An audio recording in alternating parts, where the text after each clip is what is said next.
Hello दोस्तों, मैं मंजूषा तिवारी आपका स्वागत करती हूँ आपके अपने चैनल डिलाइट एजुकेशन पॉइंट में।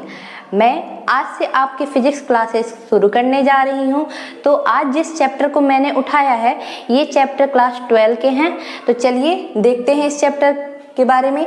देखिए, इस चैप्टर का नाम है वैद्युत आवेश एवं क्षेत्र। ठीक है, तो हम अपने चैप्टर पे आने से पहले कुछ बातों को आपके सामने रखते हैं।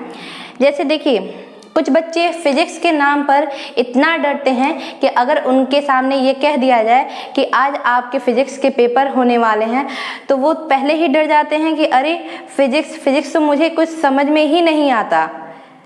बच्चों, आपको डरने की कोई ज़रूरत नहीं है, क्योंकि आज जिस तरीके से मैं अपने क्लास में पढ़ाऊंगी मुझे पूरा ही विश्वास है कि आपको बहुत कुछ समझने को मिलेगा। और जहाँ तक उम्मीद करती हूँ आपके मन से फिजिक्स का वो डर भी निकल जाएगा। तो चलिए, आप बने रहिए हमारे चैनल के साथ और जैसा मैं पढ़ाने जा रही हूँ उसको आप समझते रहिएगा। हो सके तो आप कॉपी और पेन साथ में लेकर बैठिएगा, क्योंकि अगर जहाँ पर मैं कुछ ऐसे पॉइंट बताऊं जो कि आपने शायद ना पढ़ा हो तो आप नोट कर सकते हो, या फिर आपको लगा कि जो पॉइंट आपके बहुत टफ हैं, हो सकता है मैम ने कुछ उसे इजी तरीके से बताया हो, तो आप उसे अपनी कॉपी पे नोट कर सकते हो।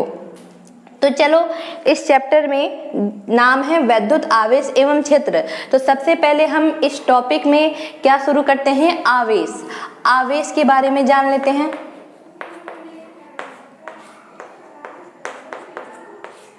देखो, आवेश को इंग्लिश में कहते हैं चार्ज।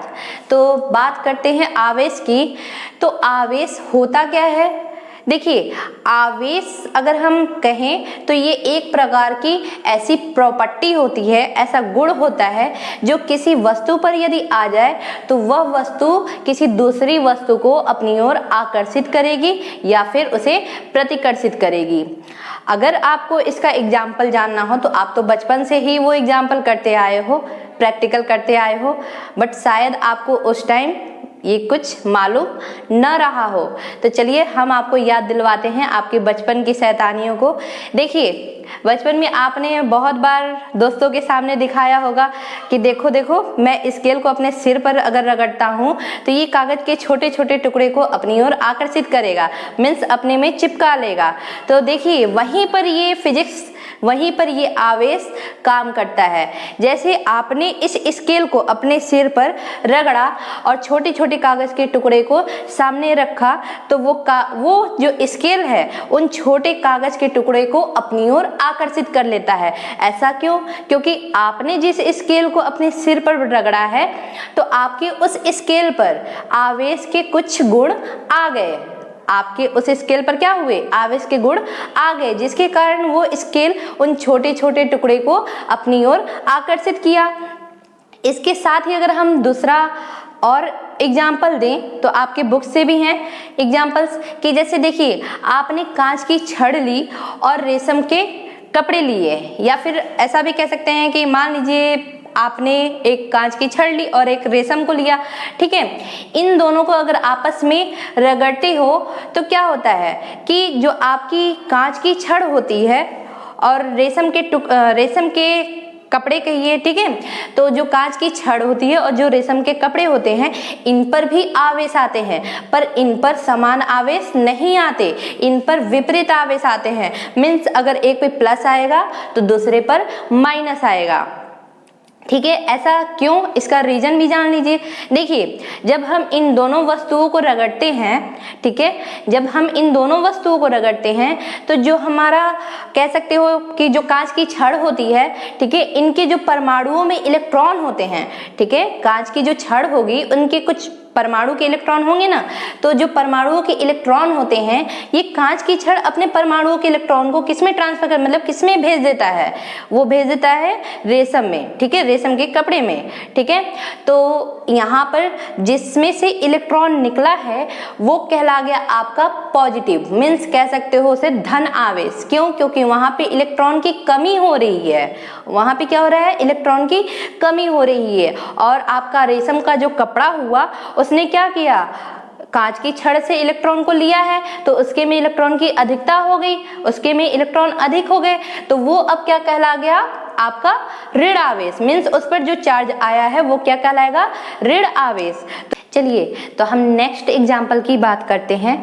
जैसे अगर आप ले लो आबोनस की छड़, ठीक है, और उसे रगड़ो किसी बिल्ली के खाल से, तो आप क्या देखोगे कि यहाँ पर जो बिल्ली की खाल है, ठीक है, यहाँ पर जो बिल्ली की खाल है, इसके जो परमाणु के कह सकते हो इलेक्ट्रॉन, ये क्या हो रहे हैं, ट्रांसफर हो रहे हैं किसमें, हमारी आबोनस की छड़ में। तो अब यहाँ पे आबोनस की जो छड़ होगी उस पे कौन सा चार्ज आएगा, जी हाँ, उस पर ऋण आवेश आएगा, मीन्स नेगेटिव चार्ज आएगा। क्यों, क्योंकि आबोनस की छड़ ने जो इलेक्ट्रॉन ट्रांसफर किए हैं, जो बिल्ली के खाल ने इलेक्ट्रॉन ट्रांसफर किए हैं आबोनस की छड़ पर, तो यहाँ पे इलेक्ट्रॉन की अधिकता किस पर हो रही है, इलेक्ट्रॉन की अधिकता हो रही है आपके आबोनस की छड़ पर। तो यहाँ पर आबोनस की छड़ क्या हो गई, कौन से चार्ज उस पर आए हैं, ऋण आवेश, और जबकि इलेक्ट्रॉन की कमी किस में हो रही है, बिल्ली की खाल में। आपको नॉर्मली जो आपके बुक में भी एग्जाम्पल दिए गए हैं उस चीजों को बारे में हम जान लेते हैं। देखो, अगर मान लो कि तुमने एक छड़ को, कौन सा छड़, मान लो कि कांच की छड़ को लिया है, ठीक है, कांच की छड़ को लिया है और इसे क्या किया, लटका दिया, ठीक है, इसे क्या किया, लटका दिया। तो अभी जस्ट आपको बताया गया कि इस कांच की छड़ को आपने किससे रगड़ा है, पहले इस कांच की छड़ को आपने रेशम से रगड़ा है, ठीक है, और रेशम से रगड़ने के बाद इस पर कौन से चार्ज आ गए, प्लस चार्ज आ गए, ठीक है। अब मान लीजिए कि आप एक दूसरा और छड़ लेते हो, ठीक है, एक कांच की दूसरी और छड़ लेते हो और उसे भी क्या करते हो, रेशम से रगड़ते हो। तो मान लो कि जब दूसरे आप छड़ को जब इस पहले वाले लटके हुए छड़ के पास लेकर आओगे, ठीक है, जो दूसरी छड़ आपने ली है उसे भी तो आपने रेशम से रगड़ा है, तो रेशम से रगड़ने के बाद उस पर भी कौन से चार्ज आ गए, प्लस चार्ज आ गए, ठीक है। तो जब हम दूसरी छड़ को पहली लटकी हुई छड़ के पास लेके जाएंगे तो ये जो छड़ होगा ये क्या होगा, दूर हटेगा, ठीक है, ये छड़ क्या होगा, दूर हटेगा। ऐसा क्यों, क्योंकि इस पर भी प्लस चार्ज है और इस पर भी प्लस चार्ज है। जब समान आवेश होते हैं तो यहाँ पर कौन सा कह सकते हो कौन सा नियम लगेगा, प्रतिकर्षण का, ठीक है। क्यों, क्योंकि जब हम बात किए विपरीत आवेशों की, देखो जब विपरीत आवेश होंगे तभी वहां पे आकर्षण होगा, और जब समान आवेश होंगे तो वहां पे क्या लगेगा, प्रतिकर्षण, ठीक है। कैसे, देखो आप खुद भी समझ सकते हो एग्जाम्पल के तौर पे। देखो, एक क्लास में जब दो बच्चे बहुत टैलेंटेड होते हैं, ठीक है, मान लीजिए वो आप कभी एक बच्चा फर्स्ट आ जाता है तो कभी दूसरा बच्चा फर्स्ट आ जाता है, ठीक है। तो यहाँ पर एक दूसरे से वो कंपटीशन करते हैं, क्या करते हैं, कंपटीशन करते हैं। ऐसा क्यों, क्योंकि दोनों ही तेज हैं, दोनों ही क्या हैं, तेज हैं, तो ये दोनों ही एक दूसरे से हार मानने की कोशिश नहीं करते हैं। तो कहा जा सकता है कि इनके मन में भी थोड़ी न थोड़ी कह सकते हो कि द्वेष की भावना, या फिर ये भी कह सकते हो देख कर उससे चिढ़ने की भी भावना मन में आती है कि मैं उसे अपने से जीतने नहीं दूंगा। क्यों, क्योंकि भाई हो तो दोनों ही टैलेंटेड, तुम तो बिल्कुल भी नहीं चाहोगे कि दूसरे वाले को हम जीतने दें, अपने से आगे होने दें। तो यही बात इनके साथ भी हो रही है ना, जब इनके पास दोनों के पास सेम प्रॉपर्टियां मीन्स सेम गुण होंगे, सेम आवेश होंगे, तो ये दोनों आपस में दोस्ती करना चाहेंगे, बिल्कुल नहीं करना चाहेंगे। क्यों करेंगे भाई, दोनों के पास समान आवेश हैं, तो यहाँ पर ये एक दूसरे को क्या करेंगे, प्रतिकर्षित करेंगे, मतलब एक दूसरे को रिपल्स करेंगे। नेक्स्ट हम बात करते हैं कि अगर मान लीजिए यहाँ पर जो दूसरा छड़ हमने लिया है, इस दूसरे छड़ को कांच की छड़ ना लेकर हम क्या कर रहे हैं, यहाँ पर आबोनस की छड़ ले रहे हैं, ठीक है। यहाँ पे क्या कर रहे हैं, आबोनस की छड़ ले रहे हैं, ठीक है। अब इस छड़ को जब आप बिल्ली की खाल से रगड़ोगे, इस छड़ को क्या करोगे, बिल्ली की खाल से रगड़ोगे, तो आप क्या देखोगे कि इस छड़ पर कौन से आवेश आ गए, इस छड़ पर आ गए ऋण आवेश, क्योंकि बिल्ली की जो खाल थी उसने क्या किया, अपने आभूषण की छड़ ने अपने इलेक्ट्रॉन त्यागे, मीन्स अपने इलेक्ट्रॉन को ट्रांसफर किया है बिल्ली की खाल में। तो यहाँ पर आबोनस की छड़ पर मैंने बताया कि कौन से चार्ज आ जाएंगे, माइनस, ठीक है। तो अब ध्यान दीजिए कि ये जब माइनस छड़ प्लस छड़ के पास जाएगा तो ये दोनों एक दूसरे को क्या करेंगे, आकर्षित करेंगे। ठीक है, ये दोनों क्या करेंगे, एक दूसरे को आकर्षित करेंगे। तो यही आपको समझाना चाह रहे थे कि आवेश होता क्या है। आवेश का मतलब कि एक ऐसा गुण जो किसी वस्तु पर यदि आ जाए तो वह वस्तु किसी दूसरी वस्तु को आकर्षित करेगी या फिर प्रतिकर्षित करेगी। तो यहाँ पर क्वालिटी आई ना, यहाँ पे गुण आया, यहाँ पर आवेश का गुण आया, तभी तो ये छड़ दूसरे छड़ को क्या कर रही है, आकर्षित या फिर प्रतिकर्षित। ठीक है, तो ये बात हुई आवेश की। अब ध्यान दीजिए कि आवेश होते कितने प्रकार के हैं। अच्छा, समझ में तो आ ही गया होगा अब तक आपको कि आवेश कितने टाइप के होते हैं। जी हाँ, आवेश कितने टाइप के होते हैं, 2 टाइप के होते हैं। फर्स्ट जो हमने आपको बताया कि एक ऋण आवेश और दूसरा धन आवेश, तो काफी अच्छा आप जानते हो। चलिए, तो मुझे लगता है कि मैं आगे पढ़ाऊंगी, इसके साथ साथ आप भी इंटरेस्ट लोगे जरूर, क्योंकि आपको पहले से ही कुछ नॉलेज है और शायद यहाँ पर बताने के बाद भी बहुत कुछ समझ में आ ही गया है। चलिए, तो नेक्स्ट हम बात करते हैं कि आवेश कितने टाइप के हो गए, 2 टाइप के। एक हो गए ऋण आवेश और दूसरे हो गए धन आवेश। तो अगर आपसे पूछ दिया जाए कि बताओ तुमने कैसे पहचाना कि ये ऋण आवेश है, तो आप क्या बताओगे कि अगर कोई वस्तु, ठीक है, अगर कोई वस्तु अपने परमाणु से इलेक्ट्रॉन को त्यागे, मतलब इलेक्ट्रॉन को निकाले, तो वहां पे इलेक्ट्रॉनों की कमी हो जाती है। तो यहाँ पे अगर इलेक्ट्रॉन की कमी हो गई तो यहाँ पे कौन से चार्ज आ गए, धन आवेश, मीन्स पॉजिटिव चार्ज आए। अगर कोई वस्तु किसी अन्य वस्तु के परमाणुओं से इलेक्ट्रॉन को ले ले, ठीक है, तो इलेक्ट्रॉन इसके पास क्या हो जाएंगे, अधिक हो जाएंगे। तो अधिक इलेक्ट्रॉन आ जाने से उन पर कौन सा चार्ज होगा, ऋण आवेश होगा, मीन्स निगेटिव चार्ज। ठीक है, तो ये तो रही बात चार्ज की और टाइप्स ऑफ चार्ज, मीन्स कह सकते हो इसके प्रकार की बात। ठीक है, अब नेक्स्ट हम ये बात करते, देखिए अगर हम आवेश के क्वांटमीकरण की बात करें, ठीक है, तो हमारी प्रकृति में जो आवेश पाए जाते हैं ये आवेश न्यूनतम आवेश के पूर्ण गुणज के रूप में होते हैं। कहने का ये सेंस है कि अगर हम किसी आवेश की बात करें, ठीक है, तो ये हमेशा ही एन क्या है, पूर्ण गुणज। ठीक है, मीन्स से ये हमेशा ही एक पूर्ण संख्या के ही रूप में होंगे। जैसे आप अगर लोगे तो ये 2e होगा, 3e होगा, 4e होगा, कभी भी 1/2e नहीं होगा। ठीक है, मीन्स ये जब भी होगा एक पूरी संख्या के रूप में ही होगा। ठीक है, तो चलिए नेक्स्ट हम बात करते हैं आवेश के संरक्षण की। आवेश के संरक्षण की बात कर लें तो ध्यान दीजिएगा कि आवेश के संरक्षण में सेम ये भी आपका ऊर्जा का संरक्षण आपने पढ़ा ही होगा कि ऊर्जा को न तो नष्ट किया जा सकता है ना ही उसे उत्पन्न किया जा सकता है। इसे सिर्फ और सिर्फ एक रूप से दूसरे रूप में या एक स्थान से दूसरे स्थान पर स्थानांतरित किया जा सकता है, यही ना। जी हाँ, इसी तरह आवेश भी क्या होता है, इसका भी संरक्षण का नियम कुछ ऐसा ही है। तो जान लीजिए, आवेश न तो खत्म, मीन्स आवेश न तो नष्ट होते हैं और ना ही उत्पन्न होते हैं। देखिए अगर हम बात करें ऊर्जा के संरक्षण के नियम की, ठीक है, तो आवेश जो होते हैं ये किसी भी केस में अगर देखे जाएं तो ये शून्य ही होंगे। कैसे, जब आपने 2 वस्तुओं को आपस में रगड़ा है, ठीक है, 2 वस्तुओं को जब आपस में रगड़ा है तो एक वस्तु पर पॉजिटिव चार्ज आया और दूसरे वस्तु पर निगेटिव चार्ज आया। और कैसे, ये समान परिमाण में आए हैं, मीन्स अगर उस पर 10 निगेटिव चार्ज आए हैं, 10 निगेटिव चार्ज आए हैं, तो आपका प्लस में भी 10 ही plus negative charge 10 plus charge ही आएंगे।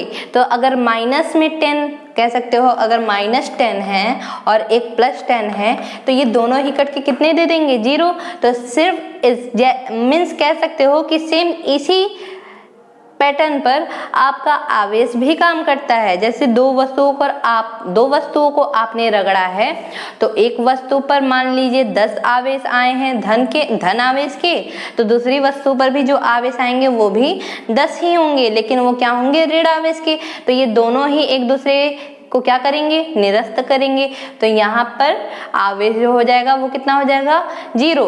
ठीक है, तो रगड़ने के बाद भी आवेश 0 हुआ और रगड़ने से पहले भी आवेश 0 ही था। ठीक है, कैसे? क्योंकि आपने दोनों वस्तु को जब रगड़ा है तो वो दोनों वस्तु रगड़ने से पहले कैसी थी, उदासीन थी। रगड़ने से पहले कैसी थी, उदासीन थी। अब ध्यान जान लीजिए कि उदासीन होता कैसे है, उदासीन होता कैसे है तो जान लेते हैं। देखिए उदासीन में होता क्या है कि किसी वस्तु पर मान लीजिए गोला आपको दिखाया जा रहा है। ठीक है, इस गोले पर जितने प्लस आवेश हैं उतने ही माइनस आवेश भी हैं। तो जाहिर सी बात है कि अगर समान परिमाण में होंगे तो एक दूसरे को क्या करेंगे, निरस्त करेंगे, क्योंकि कभी भी प्लस माइनस क्या होता है, कटता ही है। तो यहाँ पे भी क्या होंगे, जब समान प्लस रहेंगे, समान माइनस रहेंगे इक्वल मात्रा में, तो जाहिर सी बात है ये एक दूसरे को क्या करेंगे, निरस्त करेंगे। तो ये बन जाएगा क्या, उदासीन। ये क्या बन जाएगा, उदासीन। ठीक है, चलिए अब हम बात करते हैं कि आवेशन किन किन विधियों से होता है। ठीक है, आवेशन किन किन विधियों से होता है तो जान लीजिए। देखिए इनकी तो वैसे बहुत सी विधियां हैं, बट आपको मेनली रूप से 3 विधियों को पढ़ना है। चलिए हम इन विधियों को जान लेते हैं कि इन विधियों में होता क्या है। देखिए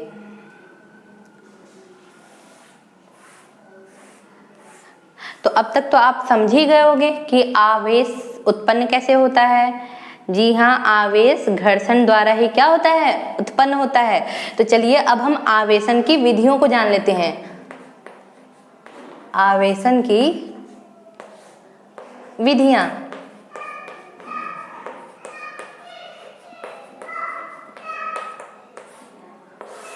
इसमें सबसे पहली विधि अभी जस्ट आपको बताई गई है ना, घर्षण विधि। घर्षण विधि मतलब जब आपने 2 वस्तुओं को एक दूसरे से रगड़ा है तो वहां पर कौन सी विधि काम की है, घर्षण विधि। जिससे क्या हुआ कि दोनों वस्तुओं पर समान परिमाण में लेकिन विपरीत आवेश उत्पन्न हुए हैं। मतलब परिमाण में तो समान है, अगर कांच की छड़ पर प्लस चार्ज आया है तो जो आपके रेशम पर ऋण आवेश आया है, ठीक है, तो मात्राओं में वो क्या है, समान है। मतलब उन पर भी अगर 2 आया है तो इन पर भी 2 ही आया है। ठीक है, तो ये होता है घर्षण विधि की जब 2 वस्तुओं को एक दूसरे से रगड़ा जाता है तो वहां पर कौन सी विधि होती है, घर्षण विधि होती है। तो रगड़ने पर क्या होते हैं कि दोनों वस्तुओं पर समान परिमाण के विपरीत आवेश उत्पन्न होते हैं। तो ये रही बात घर्षण विधि की। चलिए नेक्स्ट हम बात करते हैं जो दूसरी विधि हमारी जानी जाती है वो विधि होती है चालन विधि।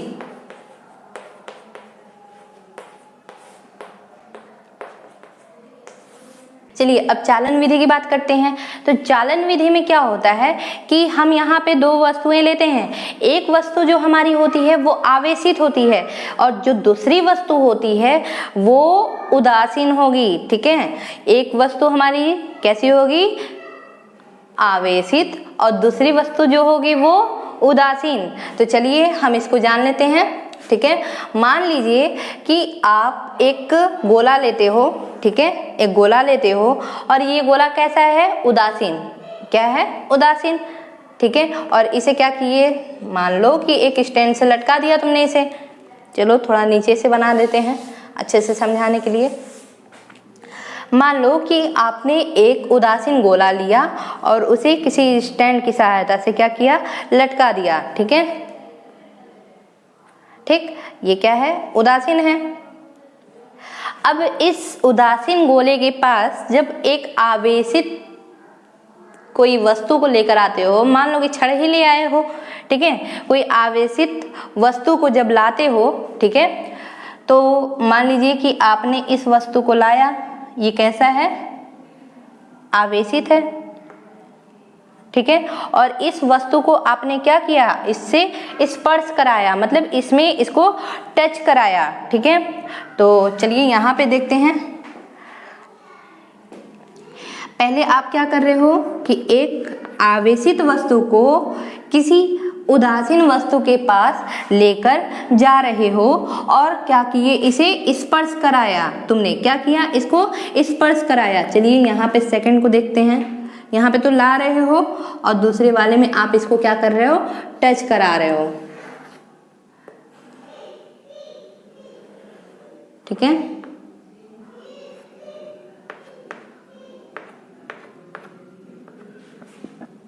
ठीक है। पहले में क्या कर रहे हो कि किसी आवेशित वस्तु को किसी उदासीन वस्तु के पास लेके जा रहे हो और आगे उसको क्या करा दिए, उसको उन दोनों को एक दूसरे से स्पर्श करा दिए, मतलब टच में ला दिए। तो अब क्या होगा कि जो आपकी आवेशित वस्तु है, इसकी आवेश होने के कारण ही आपकी जो उदासीन वस्तु होगी उस पर भी समान परिमाण के विपरीत आवेश उत्पन्न हो जाएंगे। ठीक है, अगर इस पर मान लीजिए प्लस चार्ज आपका 5, मान लो 5 प्लस चार्ज है, तो इस पर भी क्या होगा, 5 माइनस चार्ज होगा। ठीक है, तो चालन के द्वारा क्या हो रहा है कि एक आवेशित वस्तु को जब हम किसी उदासीन वस्तु से स्पर्श कराते हैं, मीन्स टच कराते हैं, तो आपकी आवेशित वस्तु भी क्या करती है, आपकी आवेशित वस्तु दूसरी उदासीन वस्तु को भी आवेशित कर देगी और समान परिमाण ही उसमें भी उत्पन्न होंगे। लेकिन कैसे होंगे, विपरीत आवेश होंगे। मतलब अगर आवेशित वस्तु आपकी प्लस की हो तो आपका जो उदासीन वस्तु था वो अब उस पर कौन सा चार्ज आएगा, ऋण आवेश, मीन्स निगेटिव चार्ज आएगा। ठीक है, तो ये हुआ बात चालन विधि की। तो चालन विधि को एक बार और समझ लेते हैं। चालन विधि में क्या होता है कि एक उदासीन वस्तु को एक, या फिर ऐसे कह सकते हो कि एक आवेशित वस्तु और एक उदासीन वस्तु, जब इन दोनों वस्तुओं को स्पर्श कराया जाता है तो चालन द्वारा, मतलब कह सकते हो इन दोनों को स्पर्श कराया जाता है, तो आवेशित वस्तु के कारण जो हमारी उदासीन वस्तु है उस पर भी क्या आ जाता है, चार्ज आ जाता है और समान परिमाण के विपरीत आवेश आते हैं। ठीक है, चलिए नेक्स्ट जो विधि की बात करेंगे वो विधि होती है हमारी प्रेरण विधि।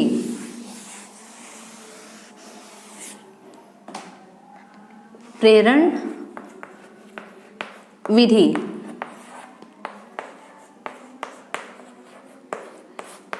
इस विधि में क्या होता है जान लेते हैं। इस विधि में देखिए यहाँ पर भी आपको दो वस्तुओं को लानी होगी। जैसे मान लो कि एक गोला आप ला रहे हो, ठीक है, और ये गोला कैसा है, उदासीन है। ठीक है, ये गोला कैसा है, उदासीन है। अब इस गोले के पास, ठीक है, एक आपने आवेशित वस्तु लाई है। ठीक है, एक सपोज कर लो ये छड़ है। ठीक है, कोई आवेशित वस्तु को जब यहाँ पर ला रहे हो, ठीक है, तो यहाँ पर पहले, मतलब इसके पहले जस्ट हमने चालन जो पढ़ाया था उसमें क्या कहा था कि आवेशित वस्तु को किसी कह सकते हो आवेशित वस्तु को किसी उदासीन वस्तु के संपर्क में, मतलब उसको स्पर्श करा रहे थे। लेकिन यहाँ पर स्पर्श नहीं कराओगे, यहाँ पर क्या करोगे, यहाँ पर सिर्फ और सिर्फ उसके संपर्क में लाओगे, मतलब आप यहाँ पर इसको टच नहीं कराओगे। ठीक है, तो यहाँ पर क्या होगा, प्रेरण द्वारा, ठीक है, प्रेरण द्वारा क्या होगा कि अगर इस पे प्लस चार्ज है तो प्रेरण द्वारा इस पर कौन से चार्ज उत्पन्न हो जाएंगे। देखिए यहाँ पर प्रेरण द्वारा क्या होगा कि यह अपने से विपरीत आवेश को क्या करेगा, प्रेरित करते हुए अपने फेस के सामने उसे ला देगा। ठीक है, तो ध्यान देना कि इनका जो फेस है ये प्लस का है, तो ये अपने सामने वाले मतलब सामने वाले फेस पर अपने से विपरीत आवेश ही लाएंगे। ठीक है, कैसे लाए भाई, ध्यान देना कि उदासीन में क्या होता है, एक प्लस चार्ज भी होते हैं और ऋण आवेश भी होते हैं। तो क्या करेगा, ये आपका जो आवेशित वस्तु है उस मतलब उस जो उसकी उदासीनता कैसे हुई थी, जब प्लस और माइनस दोनों ही इक्वल मात्रा में थे तब तो उसकी उदासीनता हुई थी ना। उसके न्यूट्रल कब हुए थे, वो न्यूट्रल जब उसमें पॉजिटिव और निगेटिव दोनों ही क्वांटिटी सेम थी। ठीक है, तो यहाँ पर प्रेरण हुआ, प्रेरण द्वारा क्या हो गया कि इसने अपने प्रेरण द्वारा क्या किया कि जो इसमें माइनस चार्ज थे वो उसको खींचकर अपने फेस के सामने ला दिया और जो इसके प्लस चार्ज थे उनको क्या किया, पीछे छोड़ दिया, मतलब कह सकते हो कि पीछे वो रह जाते हैं और जो इसके विपरीत आवेश होंगे वो उसके फेस के सामने आ जाएंगे, ठीक है। और समान मात्रा में, अगर इसमें 3 है तो इसमें भी 3 ही होगा, अगर इसमें 5 है तो इसमें भी 5 ही होगा, ठीक है। फेस एकदम डायरेक्ट कह सकते हो कि इनके फेस के सामने इनके विपरीत आवेश आ जाते हैं, ठीक है। तो ये रही बात प्रेरण की। प्रेरण में क्या होता है कि हम किसी आवेशित वस्तु को किसी उदासीन वस्तु के जब संपर्क में लाते हैं बट उसे टच नहीं कराते, मतलब उसे स्पर्श नहीं होने देते, तो यहाँ पर प्रेरण के द्वारा क्या होगा कि उस आवेशित वस्तु के ठीक सामने वाले फेस पर, ठीक है, ठीक सामने वाले फेस पर उदासीन वस्तु का विपरीत आवेश आ जाता है, ठीक है। उदासीन वस्तु पर विपरीत आवेश आ जाते हैं, ठीक है। और जो उसकी मतलब कह सकते हो कि जो उसका प्लस चार्ज या माइनस चार्ज जो भी होता है वो पीछे साइड में होता है, और जो विपरीत आवेश होते हैं आवेशित वस्तु के विपरीत आवेश जो होते हैं वो उसके फेस के सामने आते हैं, ठीक है। चलिए, ये तो हुई बात प्रेरण विधि की और ये उदासीनता की, मतलब सब कुछ आपको इसमें जितनी आवेशन की विधियां आपके बुक में सिलेबस में दी गई हैं उनको यहाँ पर समझा दिया गया, ठीक है। चलिए नेक्स्ट अब जो हम बात करेंगे अपने मेन टॉपिक पर आते हैं, जो कि आपके एग्जाम के पर्पज से बहुत ही इम्पोर्टेंट है, मोस्ट इम्पोर्टेंट है।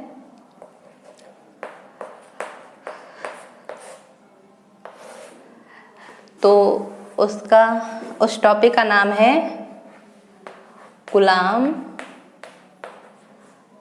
का नियम। कूलाम का नियम, इसमें क्या होगा कि यहाँ पर हम दो आवेशों को लेते हैं और ये दोनों ही आवेश आपके स्थिर होने चाहिए, ठीक है। तो आप क्या कहोगे कि जब दो स्थित आवेशों को, ठीक है, दो स्थित आवेशों को, मान लो एक आवेश आपका Q1 है और दूसरा आवेश आपका Q2 है, ठीक है।